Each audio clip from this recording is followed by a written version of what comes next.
Bueno, Germán, te damos.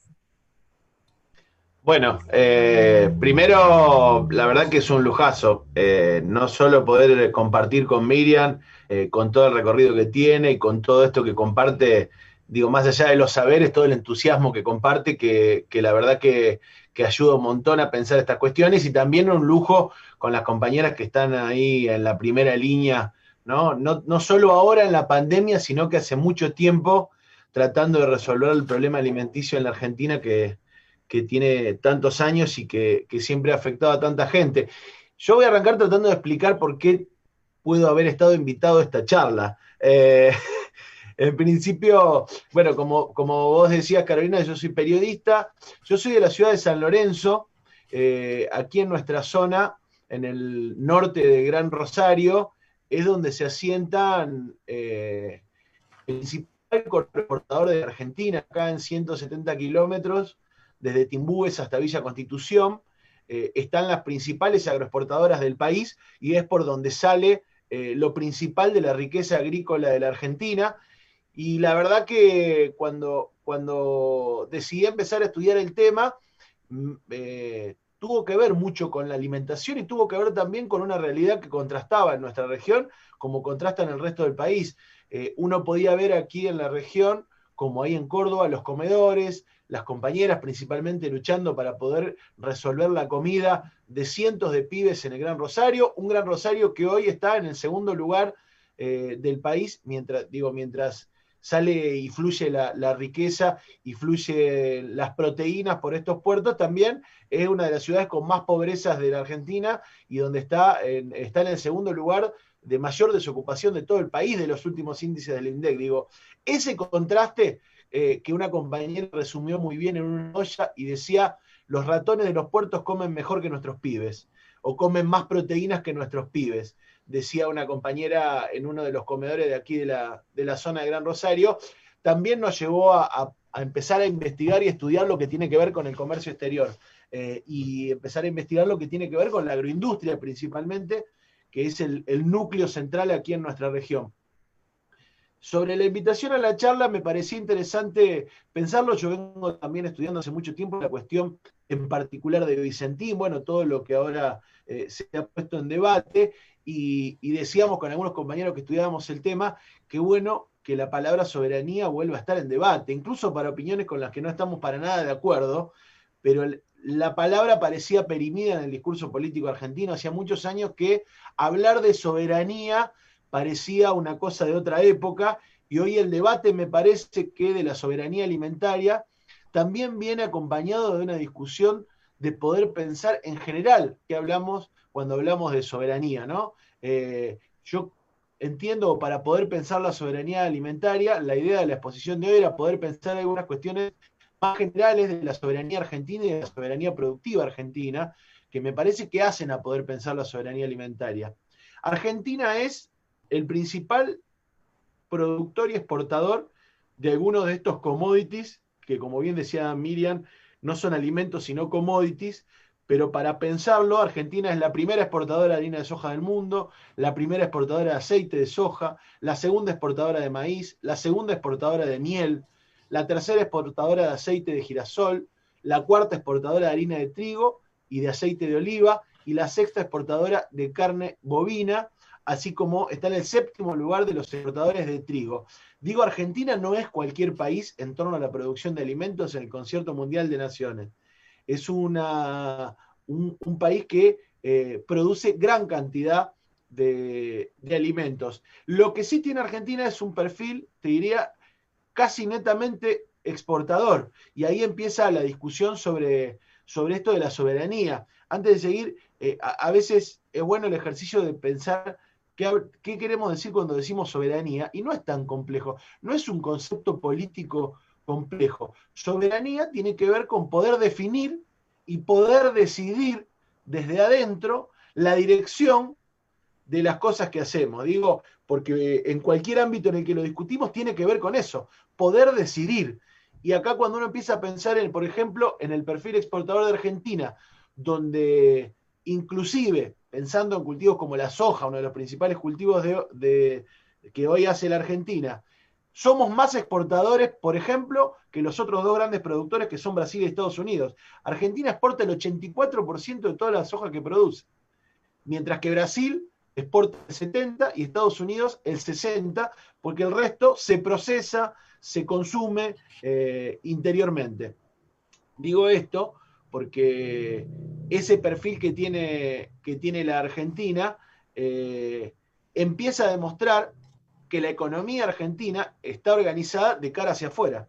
Digo, ese perfil exportador es el que demuestra que la Argentina organiza su producción, en principio su comercialización también, de cara hacia las necesidades de afuera. Cuando pensamos esta cuestión de la soberanía, es una de las primeras contradicciones. Como decía Miriam, no exportamos alimentos, exportamos commodities, y tiene que ver con la idea, incluso lo han planteado aquellos que defienden el modelo agroexportador en la Argentina, cuando se discutía lo de Vicentín y se discutía la soberanía alimentaria, como argumento decían quienes no querían la intervención de Vicentín, bueno, pero no estamos hablando de soberanía alimentaria porque nosotros exportamos commodities. Efectivamente eso tiene que ver con esa cuestión, pero cuando uno piensa en la capacidad de producción de proteínas que tiene la Argentina, en este caso de proteínas vegetales, que luego son transformadas en otros lugares en proteína animal para alimentar a los seres humanos, Argentina, encontré un muy buen estudio de la Facultad de Ingeniería y Ciencias Agrarias de la Universidad Católica, digo que está bueno después incluso para compartirlo por el desarrollo de lo nutricional y de la exportación dividida nutricionalmente, digo, ¿qué es lo que mandamos afuera? Y en realidad era muy interesante porque planteaba que nosotros no exportamos comida para 400 millones de personas, pero sí exportamos proteínas para 500 millones de personas, o sea, 13 veces la población argentina en el año 2016 era esta cifra. Y tiene que ver con que si uno pensara una dieta de 2.000 calorías diarias por persona, la calidad proteica y la cantidad de proteínas que salen por nosotros, como decimos acá, cuando sangran las barrancas del Paraná, que fluyen por nuestra provincia, alcanzaría para alimentar a 500 millones de personas. El gran problema es este perfil exportador, porque el problema de la soberanía, decíamos, comercial, que se exporte, que está pensado para afuera, arranca con la soberanía productiva. Uno de los grandes problemas de la Argentina es que produce algo que no consume. Argentina en estos últimos 20 años ha comenzado a producir en gran escala, principalmente la soja, que es un producto que no se consume. En el año 2018 el consumo de soja en la Argentina apenas alcanzó las 1.000 toneladas. Digo, no producimos, en principio no producimos algo que consumamos, ¿no? Y esto se ha dado en un proceso que, como bien describía Miriam también, ha llegado el año pasado o a principios de este año a ocupar 18 millones de hectáreas con soja. Esto ha ido empujando, por ejemplo, los cordones verdes alrededor de las grandes ciudades, ha ido generando presión, organizándolo. Digo, como no es un alimento y es un commodity, lo que más genere dinero es lo que va a prevalecer, y por lo tanto el avance de la frontera sojera es lo que significó la reducción, el estancamiento de todas las superficies dedicadas a otros productos agrícolas, e inclusive en un momento en la Argentina desplazó también a la ganadería. Digo, eso hizo que Argentina vaya perdiendo una capacidad de producción ganadera muy importante a manos de lo que en su momento era la producción de soja. Mirá si será poco soberana la producción en la Argentina, que por ejemplo, un ejemplo que me parece siempre muy interesante, a partir de algunos acuerdos con China y de que China comienza a comprar carne argentina, y las cifras, después vamos a ver algunas cifras que tengo anotadas por ahí, pero es el crecimiento de la exportación de carne en los últimos 2 años a China es fenomenal. Se encontró con el problema de que el lugar que necesitaba para criar las vacas para exportar a China, hoy estaba ocupado por la soja. Y entonces empezó una disputa por los territorios. Digo esto porque no es un tema menor si uno piensa, por ejemplo, lo que tenemos, te diría, casi todos los días frente a nuestra vista en el río Paraná, que es el incendio de los humedales y del delta del Paraná, que es realmente devastador lo que está sucediendo, el ecocidio que se está llevando adelante, y una de las razones fundamentales por las que se sospecha se va llevando adelante esos incendios tienen que ver con volver a ganar espacios para desarrollar la ganadería, que hoy también es negocio como la soja. ¿No? ¿Se entiende? Digo, la soja arrasó con la producción de alimentos, la soja corrió a la producción ganadera, hoy la producción ganadera vuelve a ser rentable a partir de las necesidades de otras potencias y no de las nuestras, y eso empuja a la conquista, vamos a decir así, porque tiene que ver con eso, a la conquista de nuevos territorios para la producción. Por lo cual me parece que es fundamental. Esto no es, además, un proceso que aparezca todavía con un techo. Esta semana veía un informe, por ejemplo, de AgSoja, que es una de las principales asociaciones que promueve la producción de soja en la Argentina, y ellos calculaban que para 2027 un 50% de la superficie que puede integrar el circuito productivo en la Argentina va a estar cultivada de soja. O sea, casi el 50% de 7 millones de hectáreas van a ser parte de la frontera, de esta frontera sojera agrandada. Digo, la perspectiva es aún avanzar más en ese modelo, inclusive es muy interesante y recomiendo prestar muchísima atención a los planes que está presentando en todos los niveles de gobierno que puede el Consejo Agroindustrial Argentino. El Consejo Agroindustrial Argentino es un consejo creado hace unos poquitos meses y que nuclea a las 50 principales empresas y asociaciones vinculadas a la agroindustria en la Argentina.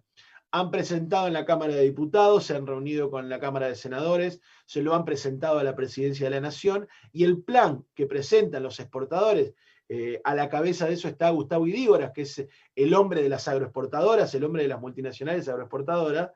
El plan que presentan es: Argentina puede salir de la pospandemia con más modelo extractivo, con más modelo agroexportador.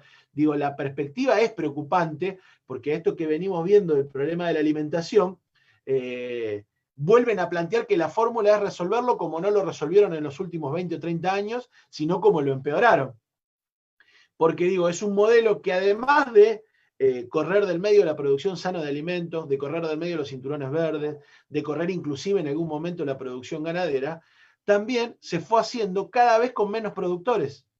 Los datos del Censo Agrario 2018 son devastadores al respecto. En la Argentina se hizo un censo agrario en 2002, después hubo uno fallido en 2008 en medio de la rebelión agraria y la pelea con el gobierno, y se volvió a hacer en el 2018. Pasaron 16 años de un censo agrario a otro, y lo que demuestran los datos oficiales de ese Censo Nacional Agrario, es que desaparecieron 82.562 productores en la Argentina en el medio del crecimiento y de las cosechas récord de cereales y oleaginosas en la Argentina. Mientras la curva de producción creció casi 10 o 20 veces en cuanto a la cantidad de hectáreas sembradas, en cuanto a la cantidad de producción, en cuanto a los rindes, a la vez fueron desapareciendo del mapa 80.000 productores. ¿Cómo se puede explicar ese fenómeno? Se puede explicar porque la tierra se fue concentrando cada vez en menos manos, en un modelo de producción que necesita, así como está, menos gente, que necesita más escala y que necesita, y ahí está, digo, una parte de lo que explicaba Miriam, esta idea de, perdón, de los cordones urbanos con cantidad de poblaciones desplazadas, con cantidad de pequeños productores que quedan sin la posibilidad de obtener tierra y no les queda otra que llegar hasta las grandes ciudades para tratar de resolver su sustento diario. Pero no solo se produce en base a las necesidades de las potencias compradoras, como es el caso de China, no solo se produce cada vez con menos productores, sino que además se produce con el paquete tecnológico que imponen estas mismas empresas multinacionales. Cuando uno piensa en empresas, por ejemplo, el principal exportador de Argentina en el año 2019 es ni más ni menos que COFCO. COFCO, ¿qué es? Es la empresa estatal del Estado chino. Esa empresa, que es la principal exportadora, pero además que exporta principalmente granos para producirlos y transformarlos en su propio país, digo, con lo que también estamos exportando trabajo a otro lugar, es uno de los dueños, por ejemplo, de Nidera, de una de las empresas pioneras en la Argentina, la empresa holandesa, pionera en la Argentina del desarrollo tecnológico, las modificaciones genéticas. Con lo cual, las mismas empresas que exportan son las empresas que imponen en la Argentina cómo se va a producir y con qué paquete tecnológico.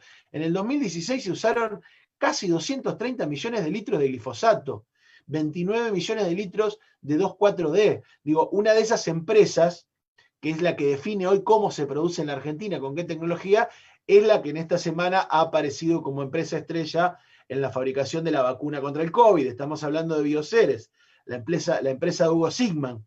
Una empresa que, asociada con capitales extranjeros, por ejemplo, fue la que descubrió en la Argentina la soja resistente a la sequía, que permitió la expansión de la frontera agrícola hacia el norte del país, donde antes los problemas de agua no permitían sembrar soja. Bueno, a partir de esos desarrollos tecnológicos fue que Argentina se pudo expandir, pero queda también sin ningún tipo de soberanía, porque es ese paquete tecnológico que hay que usar y los productores para poder desarrollarse también quedan prendidos de esa tecnología. Con el tema alimentario, digo, para dar algunos ejemplos concretos sin irme por las ramas, uno piensa la soberanía alimentaria argentina, por ejemplo, en el caso de la producción ictícola, de la producción tanto ictícola en la cuestión marítima como en los ríos. Nosotros acá tenemos el bellísimo río Paraná que tanto nos ha dado en esta vida, y la verdad que la situación es también muy clara de cómo no tenemos definición ni soberanía sobre ese tipo de producción. Digo, porque no es solamente la producción de agricultura. No tenemos, en este caso, por ejemplo, como cada tanto aparece, sale alguna foto de los miles de barcos que saquean el mar argentino. Pero hay un dato que nos da un entrevistado, un especialista en el tema, en nuestro programa de radio, y él hacía un cálculo de que Argentina había perdido anualmente en los últimos 20 años 14.000 millones de dólares por año en torno a lo que se llevan del mar argentino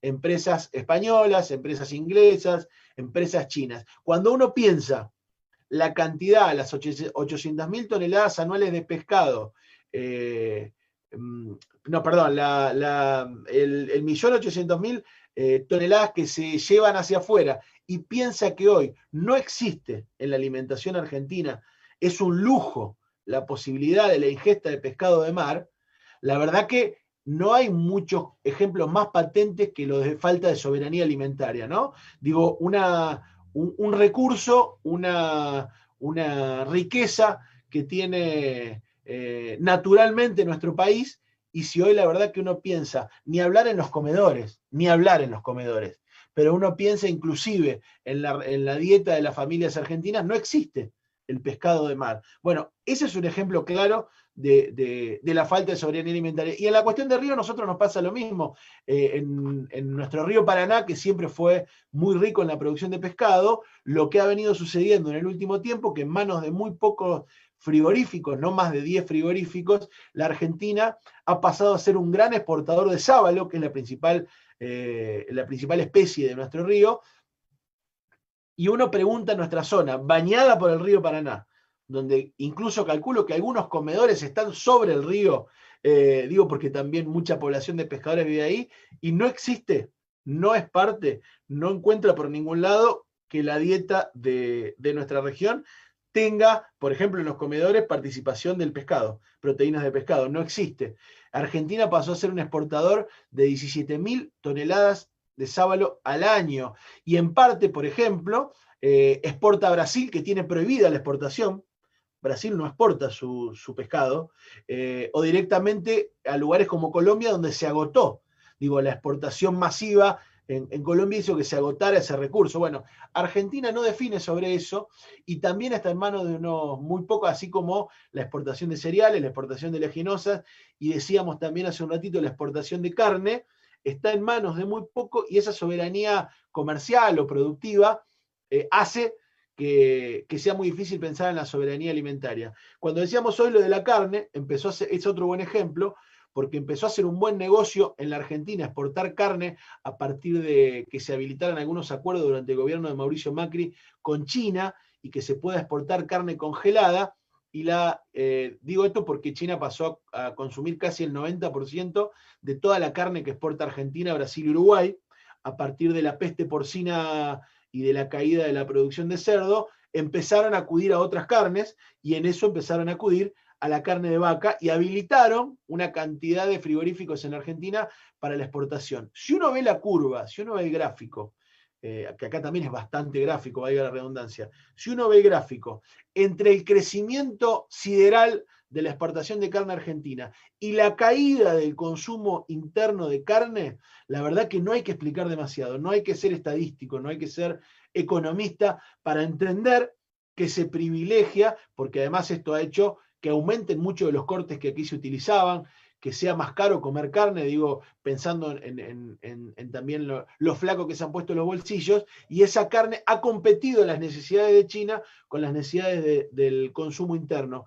Con lo cual, digo, tampoco ni siquiera definimos en torno a eso. Y es un buen ejemplo el de la carne vacuna, porque además, cuando China necesitó bajar los precios, también golpeó a los productores argentinos, que en un momento estaban felices de la vida por los picos de precios que estaban logrando conseguir. A finales del año pasado, antes de la pandemia, el gobierno chino decidió, porque estaba generando muchísima inflación, bajar de un mazazo con algunas medidas el precio de la carne de vaca. Y lo que pasó es que bajó a menos de la mitad el precio que empezaron a pagar a la carne argentina, por ejemplo. Con lo cual, un montón de cálculos económicos que había en la producción tampoco se decidieron acá, sino que se decidieron afuera.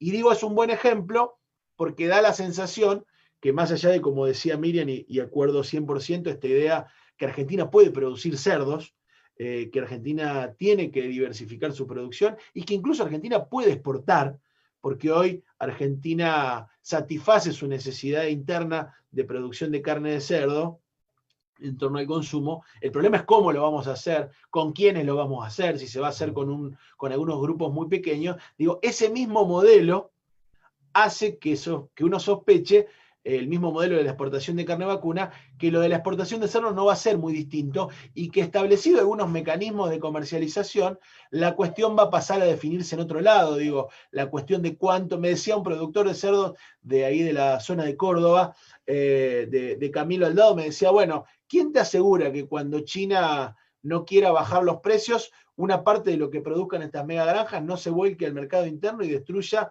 toda la pequeña producción de cerdos que hay? Digo, ¿no? ¿Quién define esas cosas? ¿Dónde se definen? No la quiero hacer muy larga, me parece que haciendo un resumen de esto, claramente en Argentina no hay soberanía productiva porque no definimos ni qué se produce ni cómo lo producimos. No tenemos soberanía tecnológica en el desarrollo del agro porque las corporaciones definen cuál es el paquete tecnológico que se va a aplicar para esta producción. No tenemos soberanía comercial porque el poder del comprador en estos casos termina definiendo, como contábamos recién, los precios, las condiciones, las formas en que te compran o que no te compran. No tenemos la soberanía sobre nuestros mares, no tenemos soberanía industrial porque este modelo también funciona solamente si Argentina se dedica a ser el granero del mundo mientras compra producción tecnológica e industrial afuera. Digo, es la única manera de que esto funcione, como en su momento fue a principios del siglo XIX, vender cueros y carne a Inglaterra para comprar los tejidos y la producción manufacturada. Hoy los trenes que llevan los granos a los puertos son de factoría china. Las vías por donde pasan los trenes, la verdad que es para ver la foto en los puertos de Rosario, cómo llegan los rieles desde el exterior para poner en nuestros puertos. No se fabrican ni los rieles ni los durmientes. Acá, digo, es un modelo que nos quita también soberanía industrial, que va destruyendo el entramado industrial de Argentina y con eso el empleo, a cambio de ser el granero del mundo. No tenemos soberanía monetaria porque además este grupo de empresas que maneja la exportación, hay que calcular que la mitad de la exportación de Argentina, o sea que la mitad del ingreso de dólares, lo manejan 10 empresas cerealeras, agroexportadoras y aceiteras. De esas 10 empresas, 8 son multinacionales. Cargill, Bunge, Cofco, Dreyfus. Después hay algunas como la cordobesa AGD o en su momento Vicentín, que ahora ha desaparecido del mapa. Digo, pero el ingreso de los dólares a la Argentina, ese tan mentado ingreso de dólares, también lo manejan empresas extranjeras. O sea que no definimos demasiado cuánto vale nuestro peso o cuándo no, porque ya hemos vivido en algunas ocasiones esta idea de que cuando las empresas necesitan que se devalúe, no te liquidan los dólares y listo, ¿no? No manejamos la moneda. Si uno piensa en todo lo que no manejamos y en la falta de soberanía de tantos aspectos, es muy difícil pensar en lograr la soberanía alimentaria sin discutir todos estos problemas y este modelo de fondo con el cual se produce la Argentina. Estamos convencidos de que la soberanía alimentaria se va a poder asegurar en este país cuando se pueda discutir y tener soberanía en este conjunto de aspectos que hacen a cómo producimos, a qué producimos, y de fondo, digo, para más sencillo, cómo definimos lo que se hace, lo que no se hace en la Argentina. Por eso nos parecía importante agregar todo esto para poder pensar la cuestión de la soberanía alimentaria, que a veces aislada termina siendo difícil de entender ese camino y que nos parece que es parte de todo modelo. Espero no haber aburrido con tanto número y tanto dato. Nosotros te lo pedimos también. Bueno, los motivos por los cuales te invitamos están más que explayados y se han mostrado que ha habido digamos, una concatenación de las distintas exposiciones y me parece que está re buena.